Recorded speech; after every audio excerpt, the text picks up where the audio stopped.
and welcome to Season 6, Episode 7 of Conservation Conversations with BirdLife South Africa. I am your host, Christina Hagen, coming to you live from Cape Town. Please be sure to follow us on social media and feel free to reach out. We'd love to hear your thoughts on the show. Now we have over 170 episodes. This episode will actually be our 179th episode, and they are all recorded and available on YouTube. So if you've missed out on any episodes, you can always catch up on our YouTube channel. Please be sure to like and subscribe to receive updates when we post.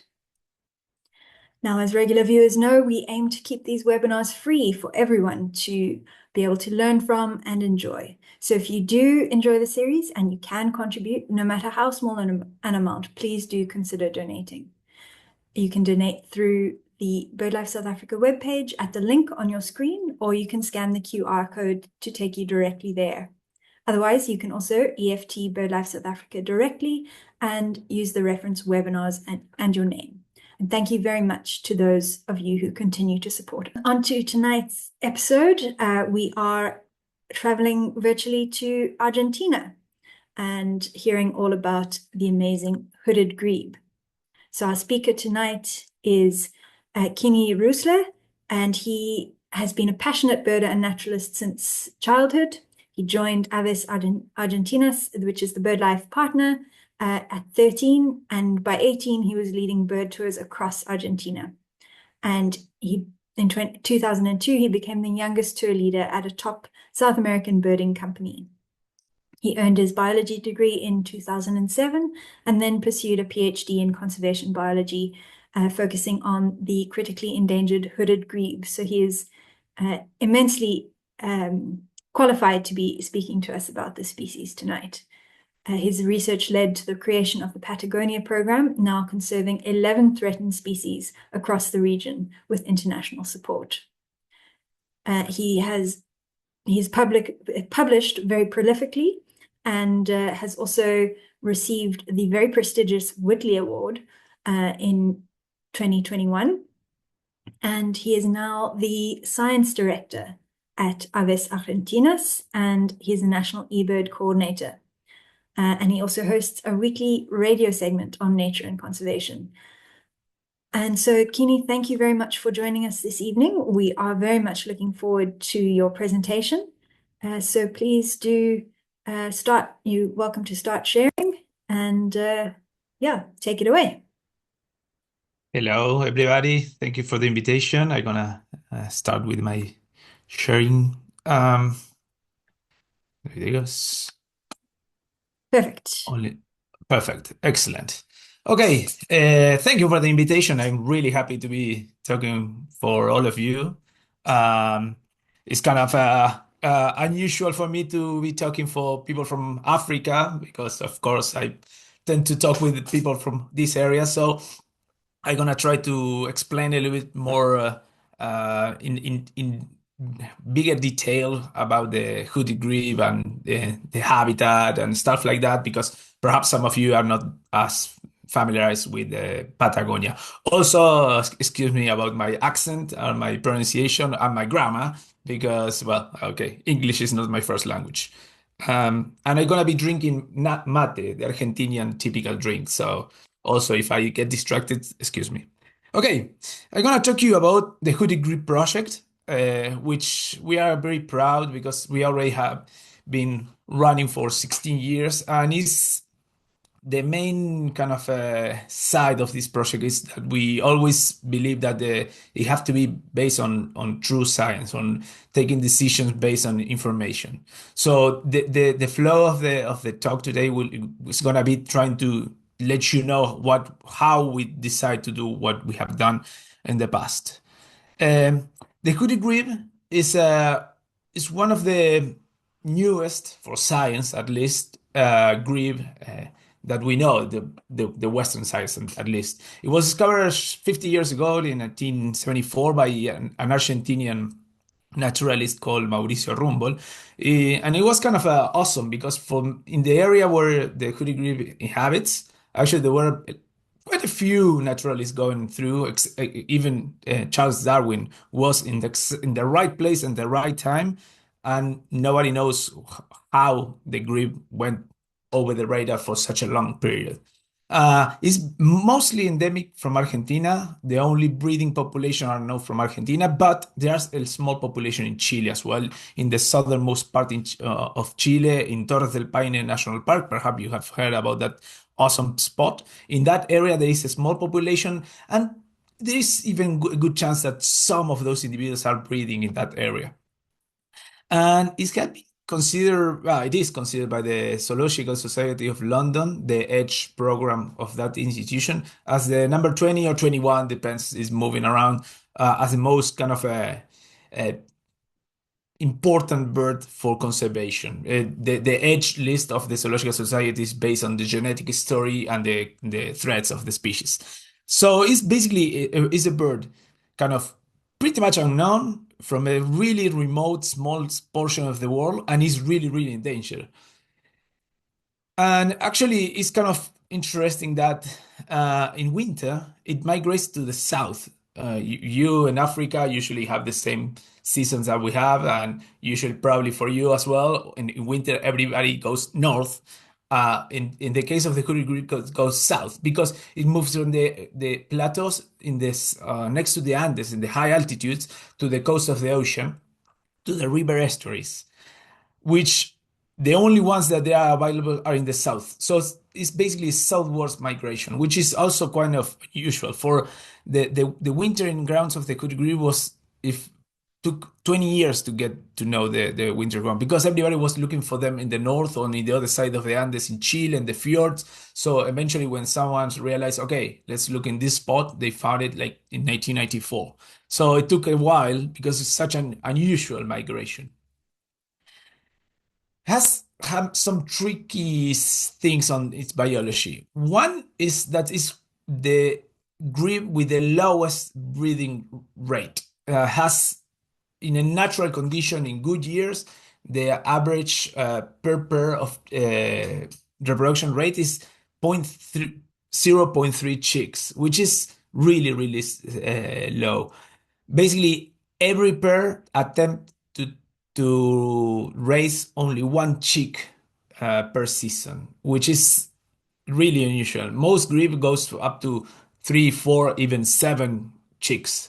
So it's kind of naturally it's a bird that is tend to have low populations, and they need to concentrate in very thick, like dense colonies. That's is an adaptation to strong winds in Patagonia, and they use really, really specific lakes located in the top of the plateaus in the Andes, in the next to the Andes. These crystal clear lakes that they have this special plant that where they use to build a nest, and this water milfoil is called.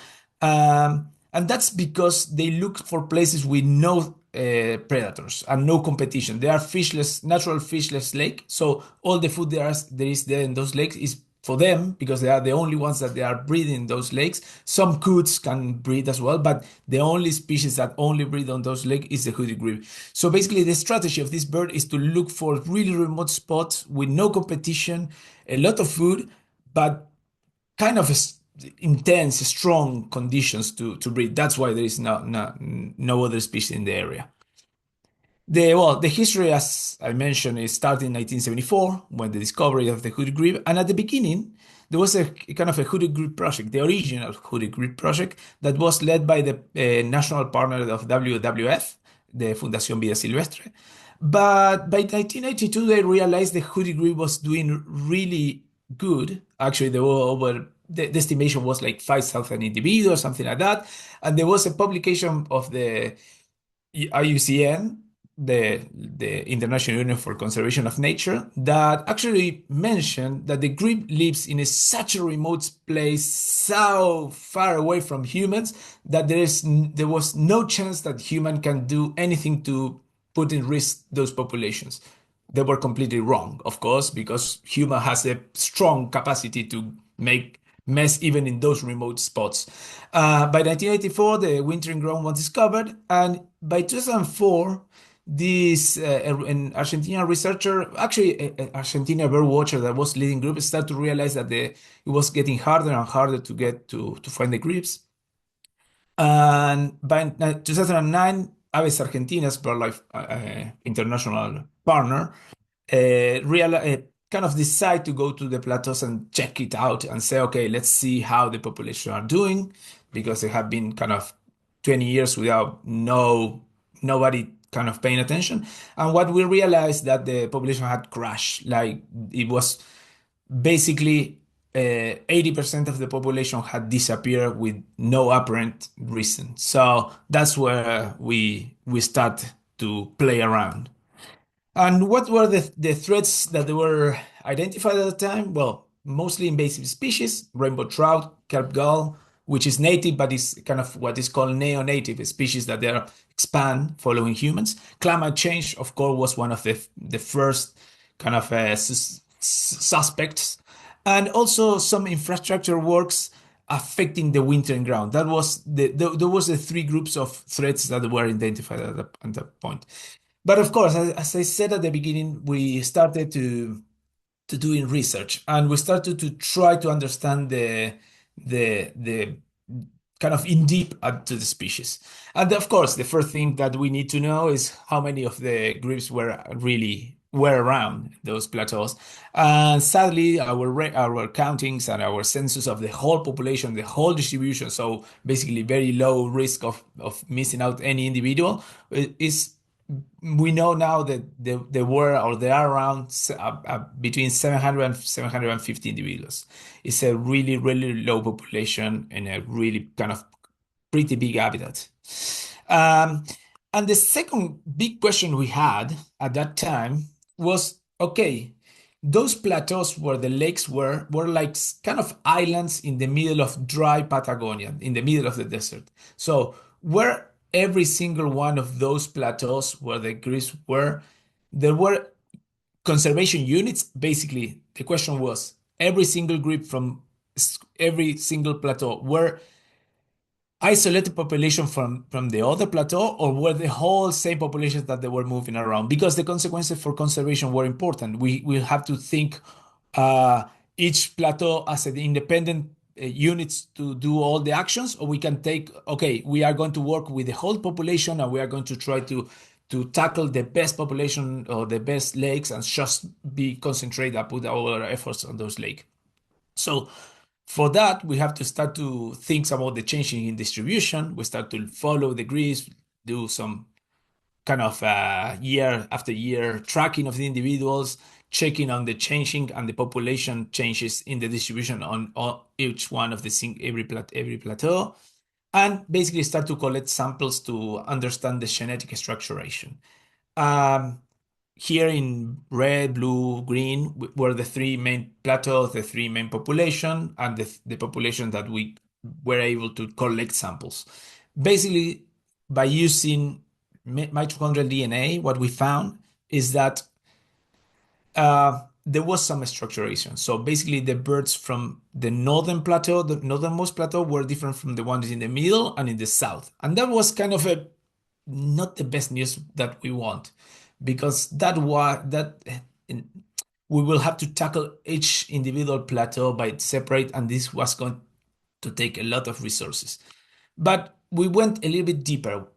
At the same time, we were doing a lot of stuff. We didn't focus only on the genetic, of course, but we did genomics, and the genomics show us that we were not completely right at the beginning, and it shows that the whole population were mixing each other. So there was a much complex situation happening, and there was new hypotheses. For example, mitochondrial, that is inherited through the female. So basically, we have the mitochondria of our mothers.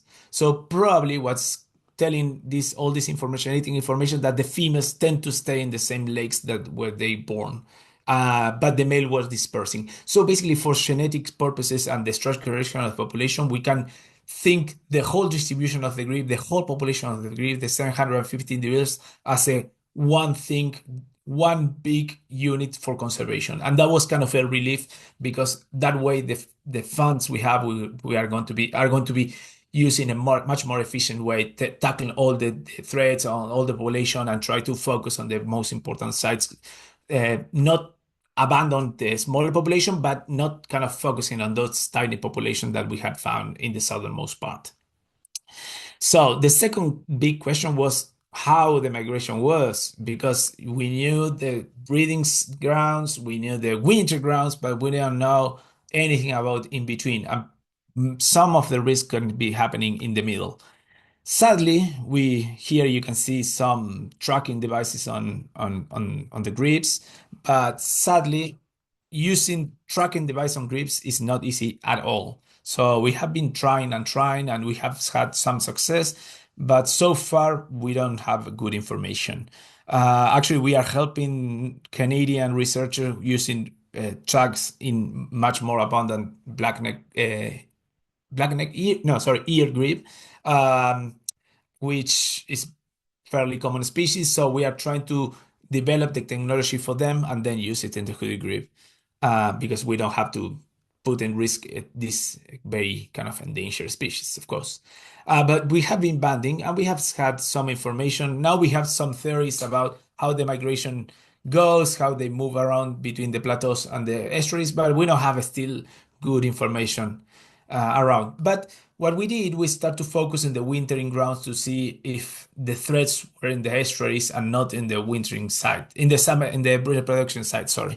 And what we found is that in the wintering grounds, the grebes actually, they were thought to be used in three different estuaries, but what we found they were not all the winter in the same spot. They were moving around those three big estuaries, but at the end of the season, they concentrate in the northernmost estuary. The 100% of the population was basically inhabiting only one estuary. And that was kind of a bad news because that estuary had been kind of threatened by the construction of a reproductive dam, a hydroelectric dam, sorry. So basically now the main wintering site can be basically modified completely by this hydroelectric dam that is had been built in the headwaters of the river. Luckily or sadly, I don't know how to put this in words, is because of Argentinian economical problems, the hydroelectric dam had been stopped and is no longer under construction now. So we are for conservation, that's good. For people working in the construction, perhaps it's not that good. But anyway, that was kind of a worrying finding we had through our research.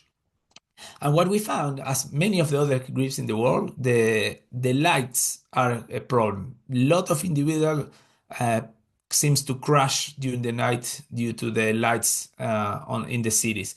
And the main problem is those three estuaries I mentioned on the Atlantic coast of Patagonia is where the highest productivity, like fisheries, oil also, is in Patagonia. So all those estuaries has a lot of cities and towns around. So what we discovered is that one of the main threats is probably during migration, the impacts on those cities. So that's kind of a worry because it's very hard. Perhaps you know about that it's very hard to tackle that problematic. Another studies we have been doing is the limnological studies, mostly because climate change. And what we did was to understand the lakes, how the lakes behave, but also we start to work with paleolimnologists to try to understand the history, the evolution of those systems since, I don't know, 10,000 years ago, since the last glacial period. And of course, we start to work with some researchers, kind of trying to understand the impact of climate change. Even though we cannot do much about climate change by our own, it was good to understand how the climate change was affecting the lakes. On the left here, the dark figure is the one of the plateau, and blue are the lakes. And you can see, depending on the years, those blue dots, the light blue dots are changing and reducing. And on the right, this graph is showing how every year the conditions, the amount of water is decreasing. Here is I stopped the left graph, and you will see that it's a kind of hill slope from this the trend of the amount of water. So basically, what's mean is that the plateaus are getting dry, and that's not a good idea.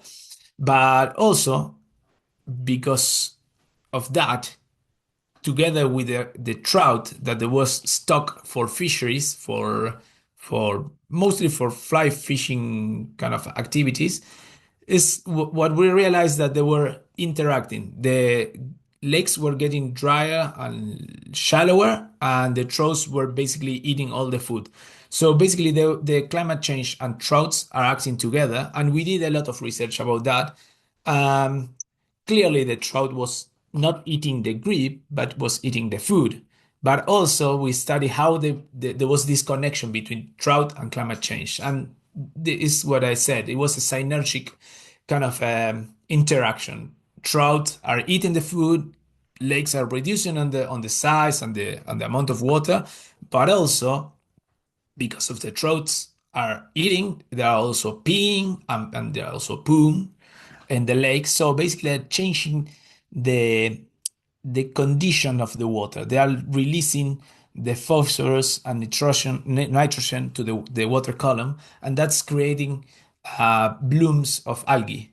So drought and climate change, they are not only kind of competing with the grebe or reducing the lakes, but also the lakes are changing, the remaining lake are changing on the condition. The water is not clear, there's a lot of algae, and actually some lakes are becoming toxic because of the blue-green algae. So the problems with the drought and the climate change is much serious than we thought at the beginning. And of course, the most acute uh, invasive species is the American mink. The American mink is a small mustelid from North America that is a super animal. They can climb trees, they can swim, they can hunt in the ground. And the grebe, as I mentioned at the beginning, is a species that adapted to breed in a place with no predators. So they don't have any uh, adaptation to avoid those predators. So in one night, one American mink in one colony in 2011 killed 33 reproductive adults in only one night. So you can tell 33 adults from a population of 750 individuals, that's a lot. So Ming was one of our kind of top priorities to research, but also kelp galls. Kelp gall was discovered to be the one of the main problems for the colonies because one gull can get to a colony of 100 pairs and eat all the eggs or break all the eggs in few hours as well.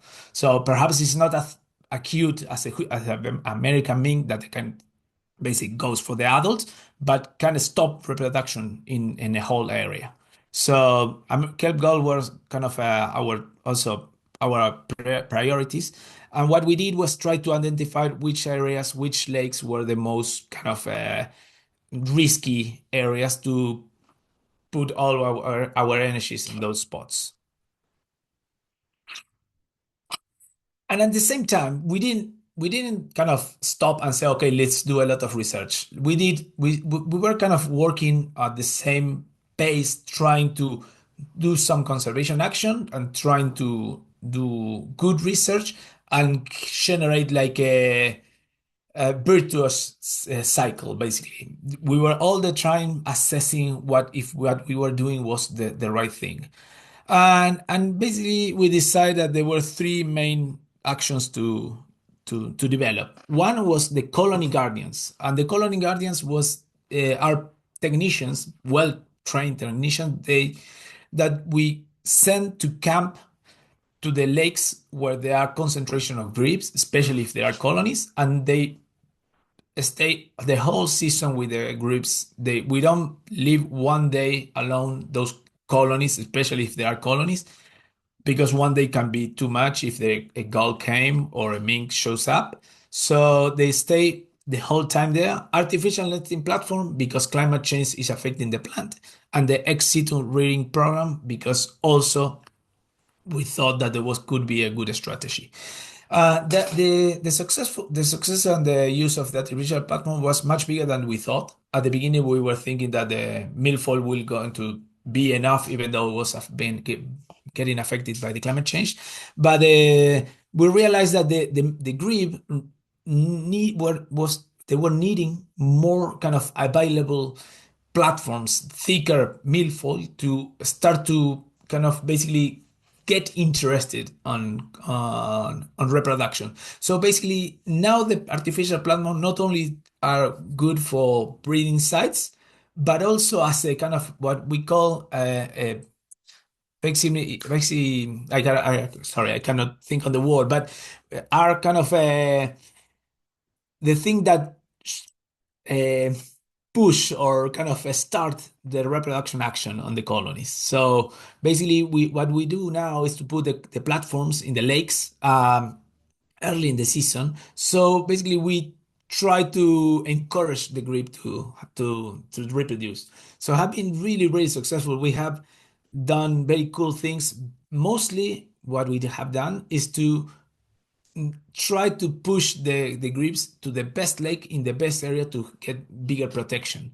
So had been a really, really terrific success with the platforms. And we are really happy, even in a way that we didn't think that was going to work.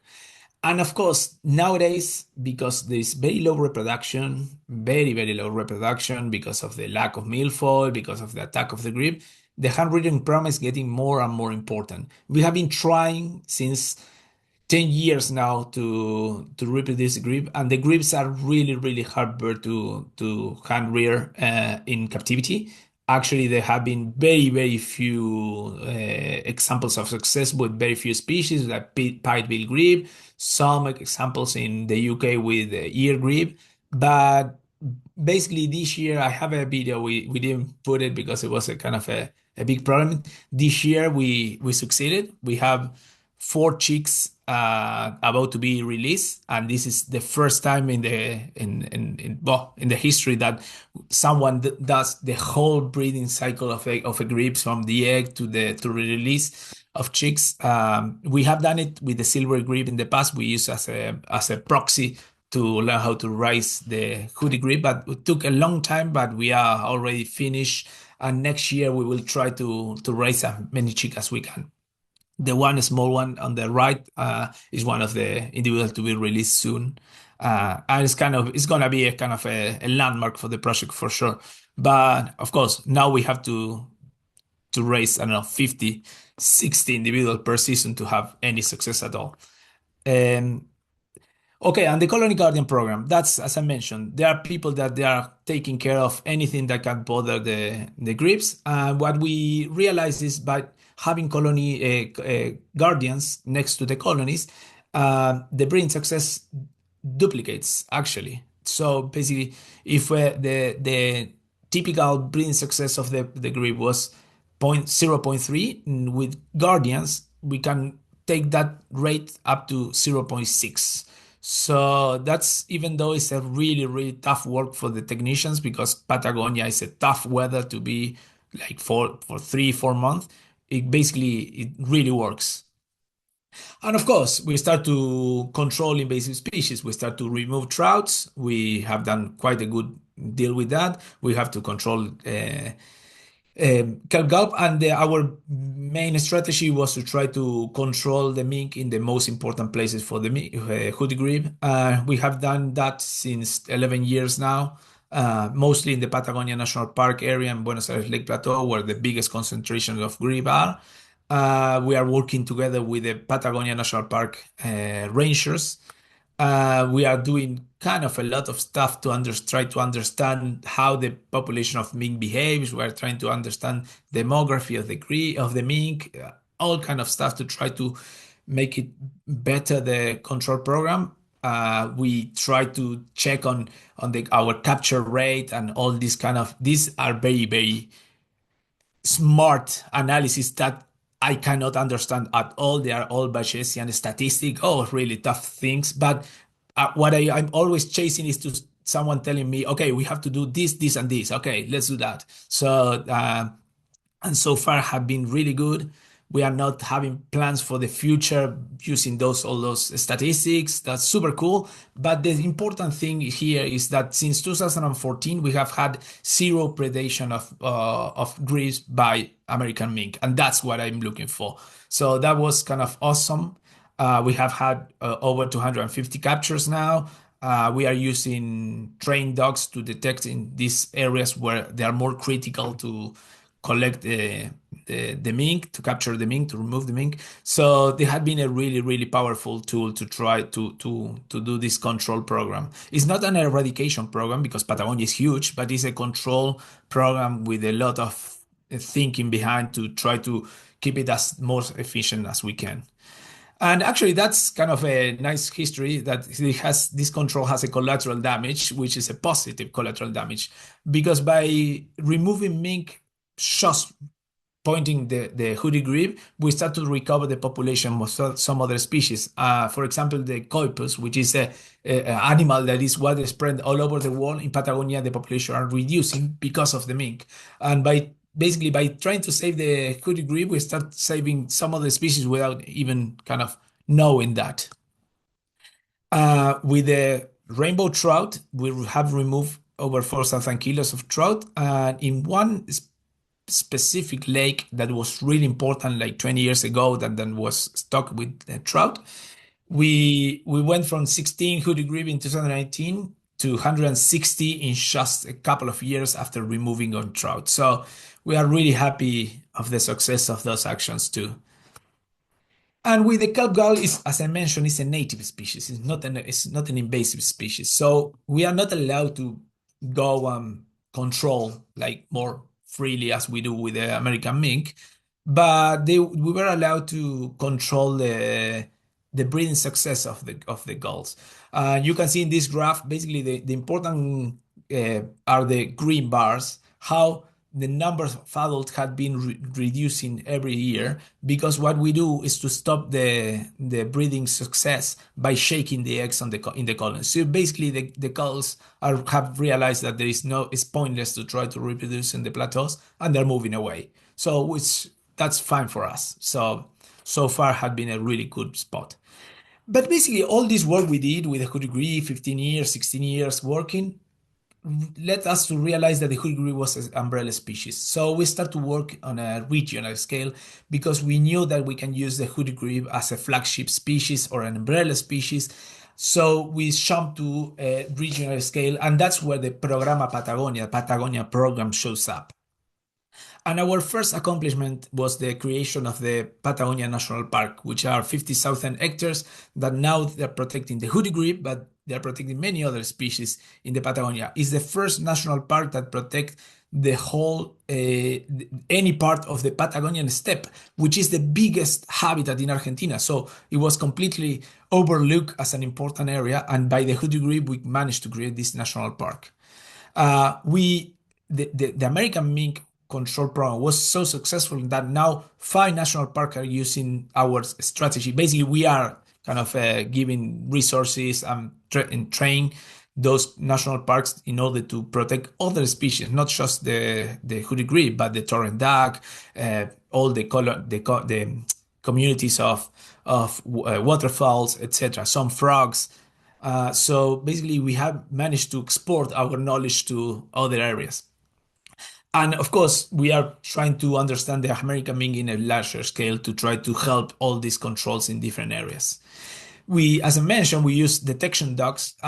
We start working with dogs for chasing mink, but now we are trying to train dogs to work for. You probably have heard in many other places, dogs are being used for everything in conservation now. And so, because of the work with the mink, now we get into the train of dogs for conservation in much broader way. And of course, by being all the time in the fields, talking with ranchers, we start to realize that there were some wildlife human conflicts. We start to dig into those conflicts. And now we are working with the protection dog for sheep because of the impact of pumas and the competition with guanacos, this big camelid we have in Patagonia. So we get into the protection dogs just to get in line with the needs of the people living in Patagonia. We managed to create the Juan Mazar Barnett Biological Station, which is the only free, open field station for everybody in the whole Patagonia area, that's kind of a really big success. We have had the station for about 13 years, more or less. We start to create different huts for research in different areas, like in Los Glaciares National Park in southern Santa Cruz. We have a couple of huts also open for research in the middle of the plateaus, which that was a pretty nice kind of way of getting resources for a lot of people to do research in that remote landscape. And we create also not only the national park, we create a couple of private reserve. This is Cerro Bayo Private Reserve, the one that has this lake we were removing trouts. So we did kind of a couple of good large scale situations. And then we start moving, okay, let's get people and let's start working with interesting endangered or endemic species. And we start to focus, of course, in the ones that they were really, really rare, obscure, and endangered species, like the Austral rail, which actually has the same problems that the hooded grebe, the torrent duck that even is not endangered, the whole species, the subspecies from Patagonia is dramatically decreasing, and mostly because climate change and American mink. We start to we have the resources to start to push for more modern techniques and try to develop techniques for conservation, like the environmental DNA, eDNA, which is a technique of taking samples of water, soil. Even now there are some people are doing with air, that basically you take just a sample, you go to the lab and try to identify the species you are looking for was in that habitat. And that's super cool if you can do it, because it's quite cheap, quite easy to identify really rare or kind of hard to detect species. We went to work with this kind of a cutie, the Magellanic plover, because it's a kind of one of the least known plovers in the world, and is really unique. Evolutionary speaking, is kind of actually closely related to the sheathbills. Probably you know them because you have it over there. Uh, we start to realize that there were even mammals. We are Aves Argentinas, basically the BirdLife partner, but we start to go into mammals because we realized that there were mammals that had the exact same distribution that the hooded grebe, and it was considered by the IUCN as a data deficient. So we say, okay, let's use our resources to understand these rare species. And then we start to move around. Basically, we say, okay, we have the resources, we have the knowledge, we have the people, we have all the contact, all the collaboration. Let's think bigger. And we start to work with species in northern Patagonia, like the southern river otter, which is our Patagonian otter that in Argentina is critically endangered. Now the distribution had kind of dropped.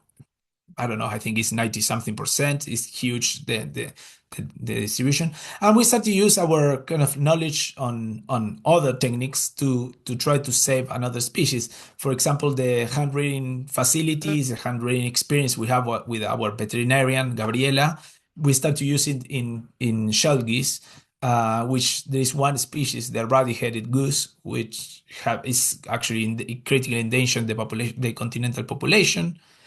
And as I mentioned with the protection dogs, we start to think about the community level, thinking more on the problems with the humans. No, some try to approach some problematic situation that the people in the area we're working are kind of asking us to be part of. So we start to work with the herbivores that compete with the sheep, or the carnivores that actually are attacking or predating on the sheep. So we are doing a lot of stuff, mostly trying to assess population, migration, and try to figure out how we can do even sustainable use of those herbivores. Um, we have been researching on mice and bats because of the impacts of mice on disease, but also the bats because of the wind farms and the impact on the wind farms. And I think on my end, one of the biggest success we have had so far, these graphs are quite old now, but we had in our project in the last 16 years, over 400 volunteers from many different parts of the world. There is only one continent that we have had no volunteers, and that's Africa. So I hope some people from Africa now wants to join us. I know that flying from Africa to South America is a really long way, but I really hope someone wants to join at some point. But we have had volunteers from all over the world, from all over South America. We have all the countries in South America, so that was awesome.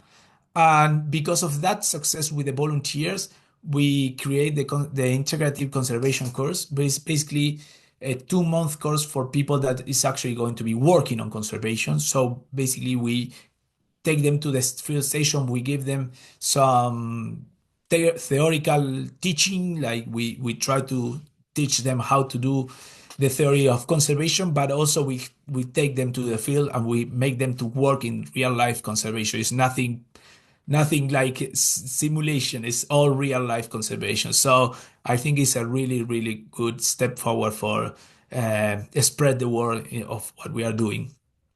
And also we have been, as I mentioned, we were able to, because of all our conservation strategies, to spread the word of what of our the things we have learned in the so far to the mostly to the National Park Administration, to Park Ration, but also for to many rangers for provincial reserve, even private reserve. So I think it's kind of have been one of the biggest accomplishments of our project as well. Um, and of course, we try to push forward to get the word around, and social media is important. So we have been launching all social media. Even we have Blue Sky that I don't know if anybody use it, but we have Twitter, but X, Instagram, Facebook. Um, we try to be as present as we can on media like TV, radio, and we do some environmental education. So we have been trying to cover all the areas with our program, which, as I mentioned at the beginning, is a part of Aves Argentinas, which Aves Argentina has the same kind of scope, but at national level. We are trying to tackle the situation in Patagonia, of course. Um, all kind of educational activities, and because of that, as Christina mentioned, we have been kind of awarded or recognized with many different awards, especially the most important probably was the Whitley Award.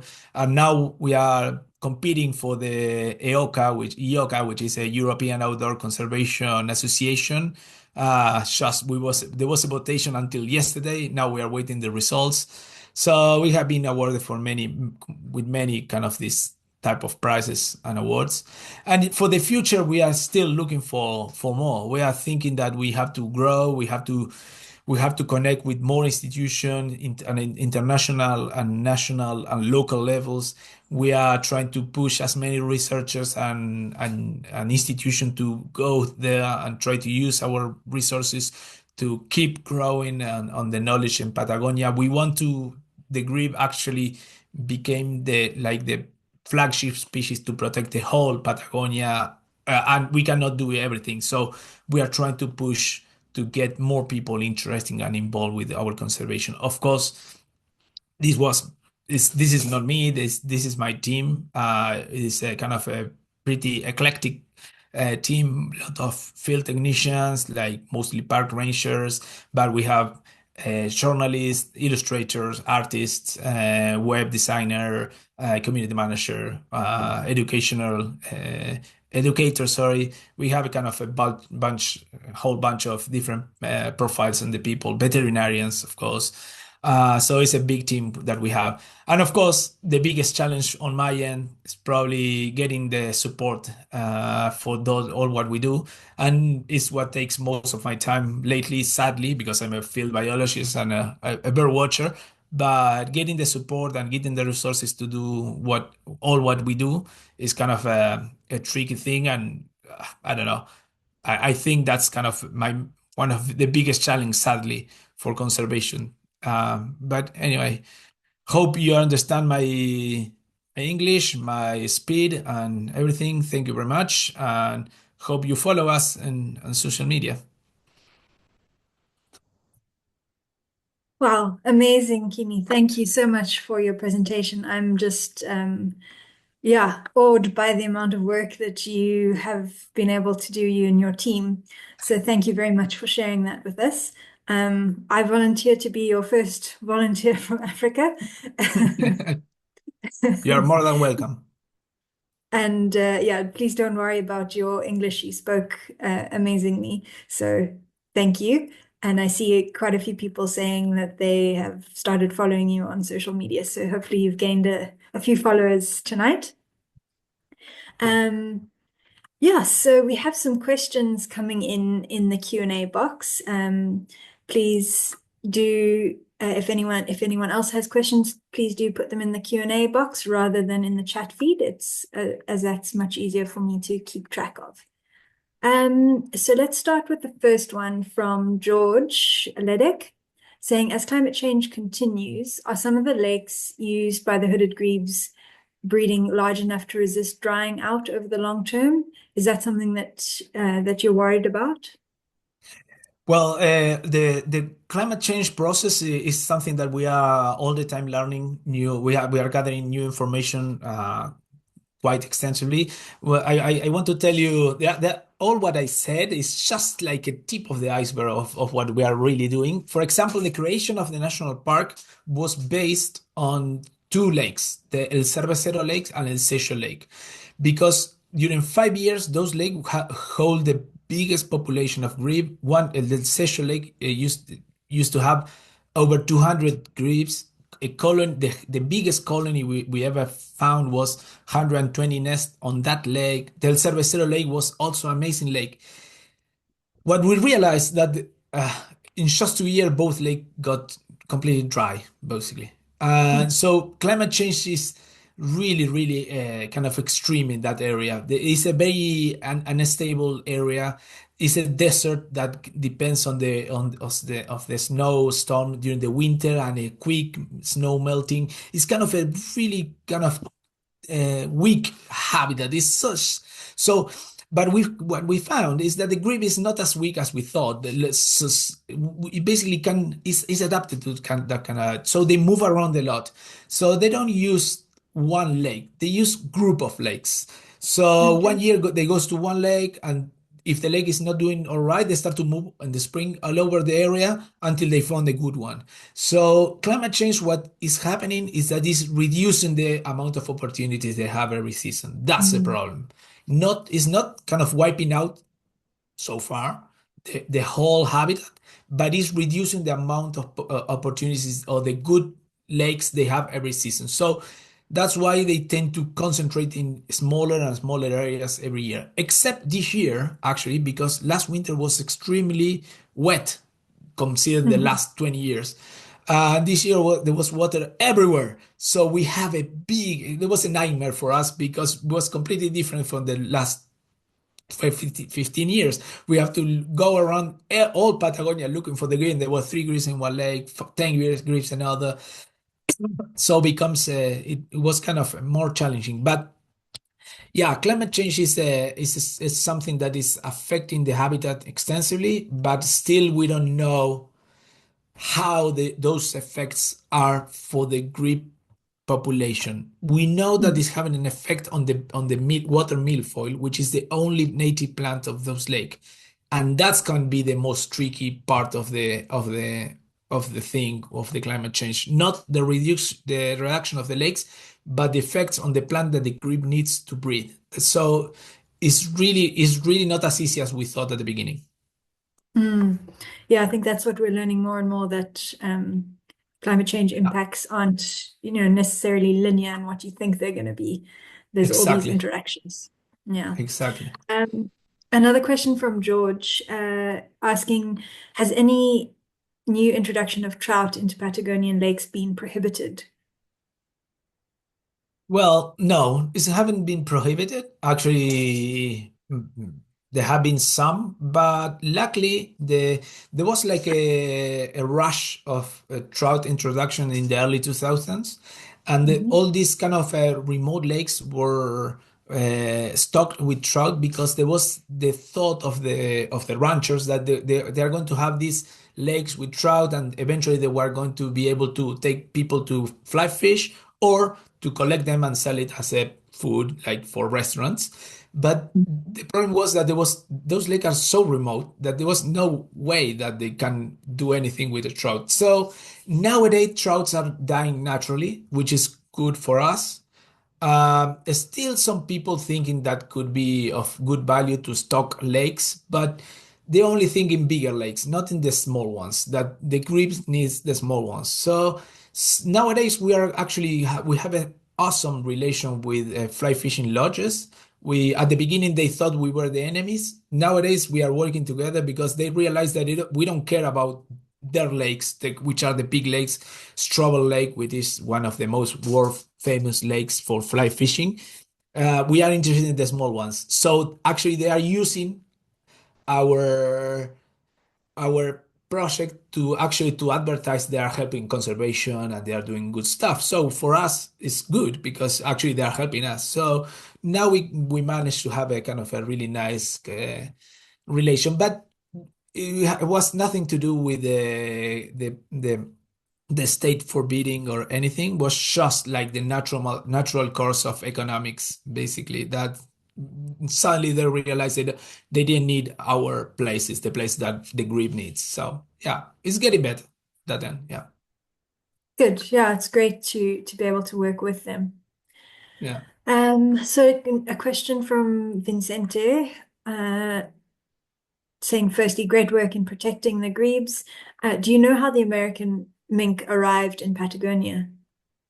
Yeah, I was brought in the mid 1900s, like 1930, 1940, and was for 4 farms.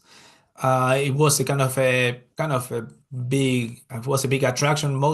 There were big 4 farms, but also start to sell small kind of groups to the ranches. So many ranches has the tiny kind of small 4 farms, and they quickly realized that also was kind of hard to produce mink. They need a lot of food.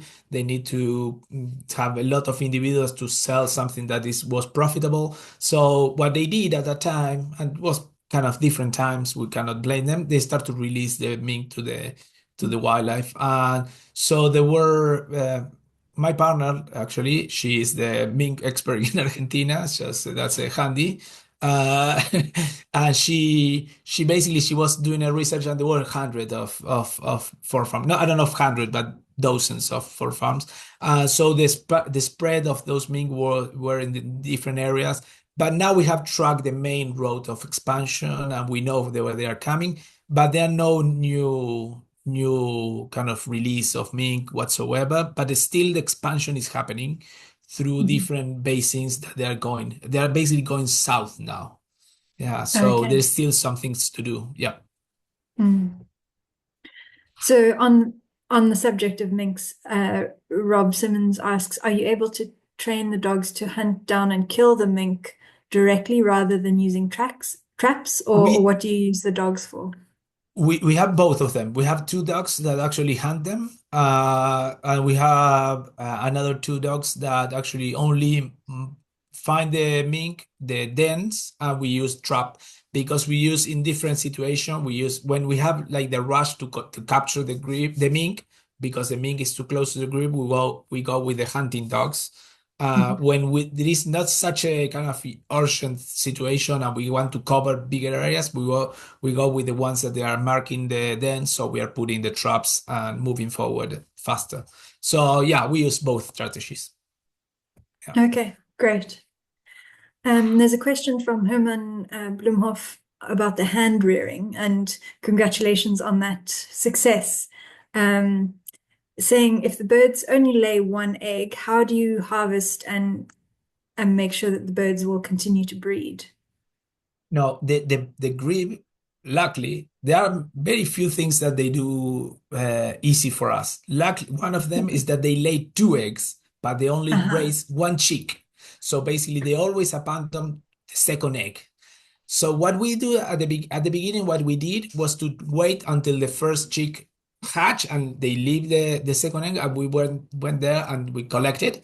Then we said, okay, let's go at the beginning of the colony and take one egg from each of the nest, try to do it, and try to assess if the breeding success was different if we do that or if we wait. And we realized it was the same for the grebe. So because they were always going to raise one chick. So basically now what we do is every time a colony is formed, we wait until day 12 because we know after when they go over half of the natural incubation, it's much easier for us to incubate the eggs. So we wait to that period, we take the egg, we put in incubator in our field station, and we did the rest of it. We do the rest of the process.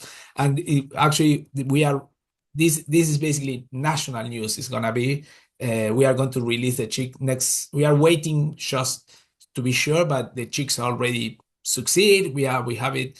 We have almost adults there. We are really happy, and we are going to release them we are going to take into the wintering grounds. We are not going to release in the reproductive area because we want to save them the first migration. So we are going to take it to the wintering grounds, and it's going to be big because it's kind of the first time in South America one critically endangered species it's done the whole process of taking the eggs and releasing. And for grebes, it's also amazing. It took 10 years. The same like pandas or spoonbills and piper. Mm. Like it's a challenge. Our veterinarian is so happy now. It's every time sending more and more video and photos. She cannot believe it. Yeah, super Yeah, cool. I can imagine the feeling when you finally got the right formula, the right way of doing it. Yeah, So congratulations. yeah. Thanks. And I look forward to seeing the videos and everything of the release. Yeah.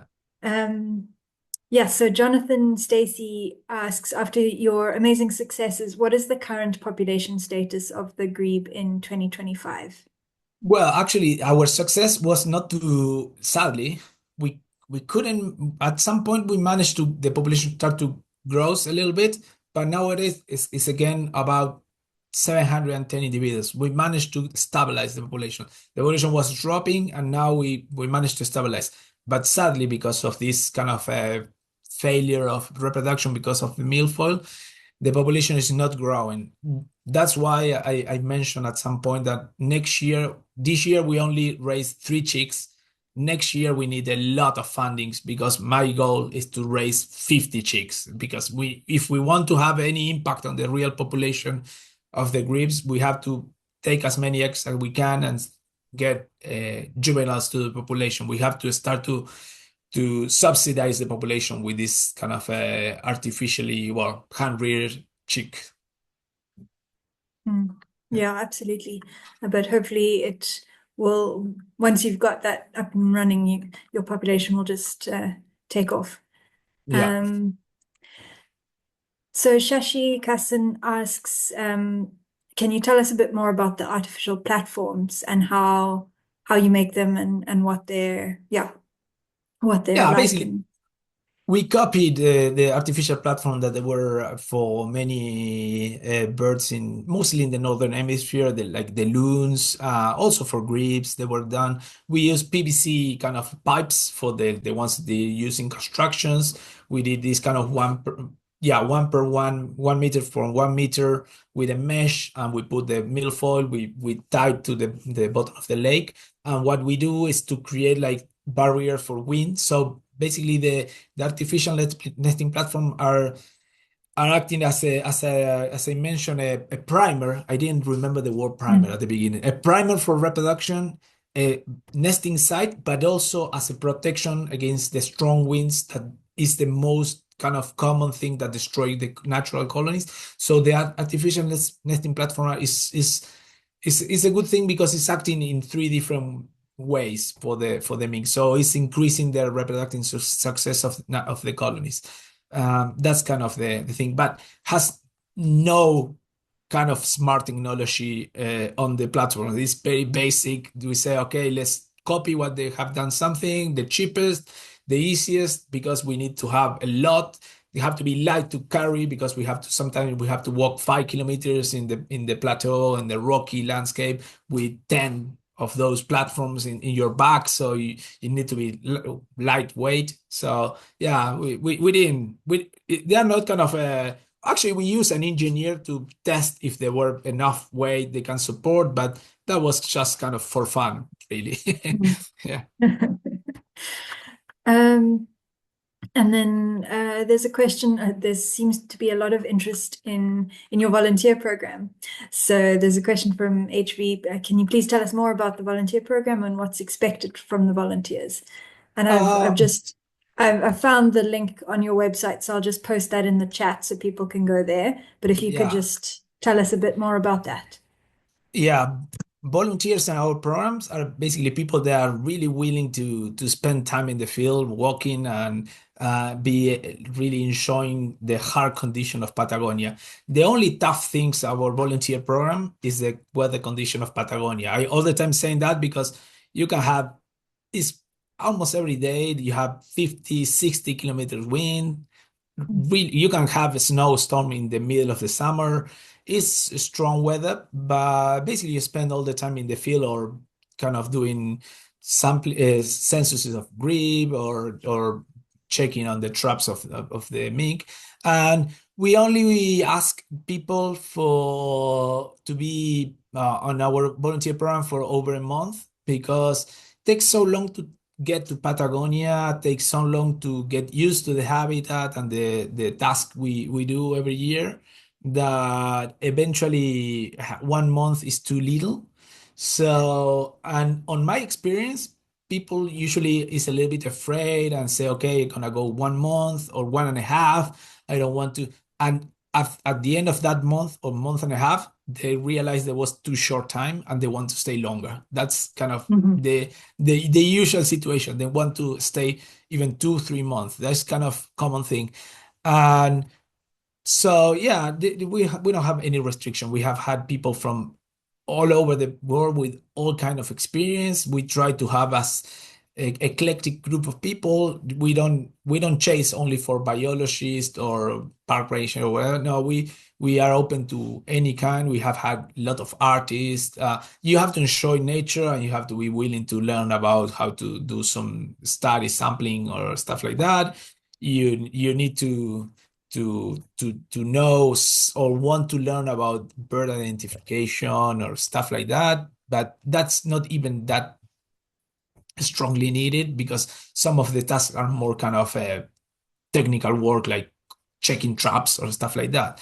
So it's really nice. It's Patagonia, or else you love it or you hate it.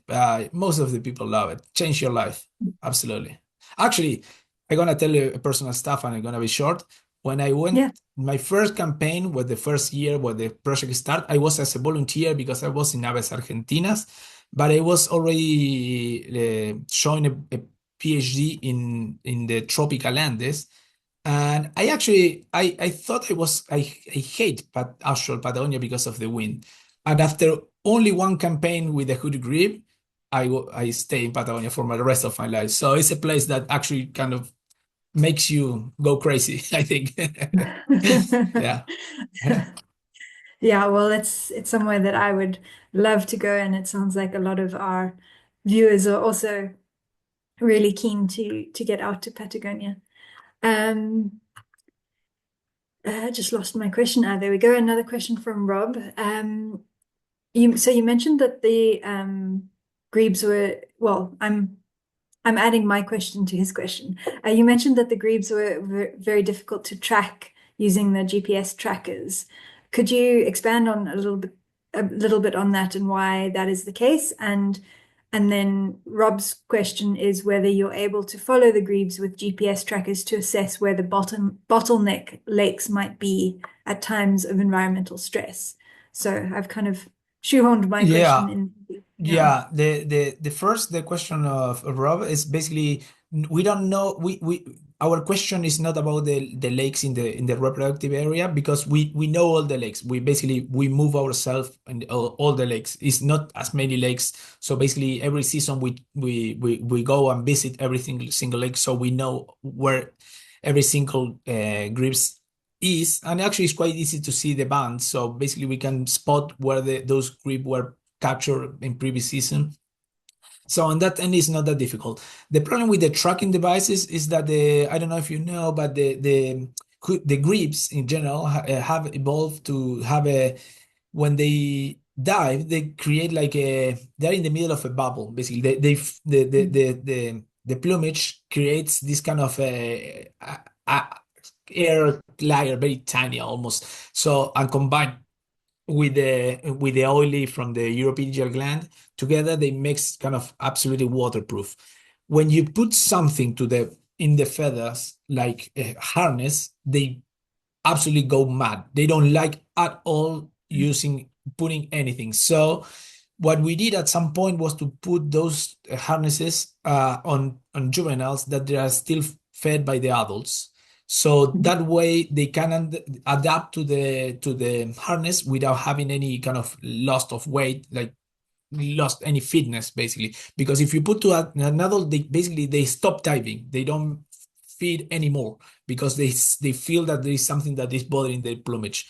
So by adding the harnesses to juveniles, we managed to have some individuals accepting the harnesses, and that's what they are trying. The Canadians, we discovered that, and we share the information with the Canadians. They are trying now with the ear grip, which is far commoner and not threatened species. So you can do some more testing that with the hooded grebe. Um, so basically we stopped because we realized that we were affect we probably could affect the grebes. Now our next step is to use small tiny GPS attached to the bands to the legs. So but the problem with that with those is that you have to recapture to collect the information. We are not having anything to retrieve the information. So that's kind of the our next step for tracking the grebes. Yeah. Okay, yeah, that's interesting. Um, we do a lot of tracking of African penguins and have, similar problems with, well, we have a technique now to attach the trackers, but also we've been trying to figure out a way to track Cape cormorants, which also, won't take a harness. So, yeah, I can sympathize with your struggles, and I hope that you manage to get some good data and develop those techniques. So we are now 10 past, and I know you said you needed to leave at quarter past. So there are still a few questions, but I think we've covered most of them. So I think we're going to let you go and get on with your day. I know it's the middle of the afternoon there. Yeah. So I'm just going to wrap up with a quick message from our CEO, Mark Anderson, who says, your and your team's work is very impressive, and it was an honor for Tanya and Mark to meet you and spend some time with you in Argentina last year. And so I echo that your work is very impressive, and we are very grateful that you have agreed to come on and share it with us. Okay, no, thank you for the invitation. Yeah, it was a pleasure to get them here. We were doing some birding around my house, so yeah, it was nice. Hopefully, I'm gonna be to South Africa. I've never been there, so hopefully, someday soon I will be around. Yes, please do come and visit Cape Town and also our Joburg office, and we can return the favor, take you birding and show you some of our grebes here. Oh yeah, absolutely. Okay, Great. Well, thank you very much. And with that, we'll leave it there and just remind everyone to join us again in 2 weeks' time for our Herding for Health webinar. And yeah, just thank you very much again to Kini for sharing your expertise. And thank you to all our viewers for joining us this evening. And from me, good night.